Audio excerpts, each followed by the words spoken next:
તો લોકાર્પણ કાર્યક્રમમાં હંગામો થઈ ગયો અને શિક્ષણ મંત્રીની હાજરીમાં જ જંગ જામ્યો. નવી શાળાનું ઉદ્ઘાટન અને જર્જરિત શાળાને લઈ આ વિવાદ છે. શું છે આખી ઘટના, જો તેની વાત કરીએ તો રાજકોટમાં શિક્ષણ મંત્રીની હાજરીમાં શાળા નંબર 76નું લોકાર્પણ કરવામાં આવ્યું, પણ આનંદના પ્રસંગે રાજકારણ ગરમાઈ ગયું. વિપક્ષના નેતાઓએ આ કાર્યક્રમમાં જર્જરિત શાળાનો મુદ્દો ઉઠાવી સરકારને ભીંસમાં લઈ લીધી.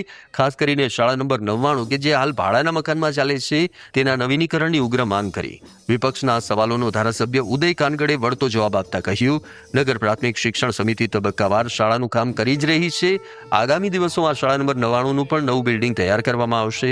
લોકાર્પણ કાર્યક્રમમાં વિપક્ષ અને સત્તાધારી પક્ષ વચ્ચેની આ તકરાર ચર્ચાનો વિષય બની ગઈ છે. એક વિનંતી છે નાની, મારા વોર્ડ 99 નંબર ભાઈ ઉદયભાઈ અને ચેરમેન શ્રી બંને છે ત્યારે 99 નંબરની સ્કૂલ છેલ્લા લગભગ 17 વર્ષથી પ્રાઇવેટ 2 રૂમમાં ચાલે છે. નીચે 2 રૂમ છે અને ઉપર 2 રૂમ.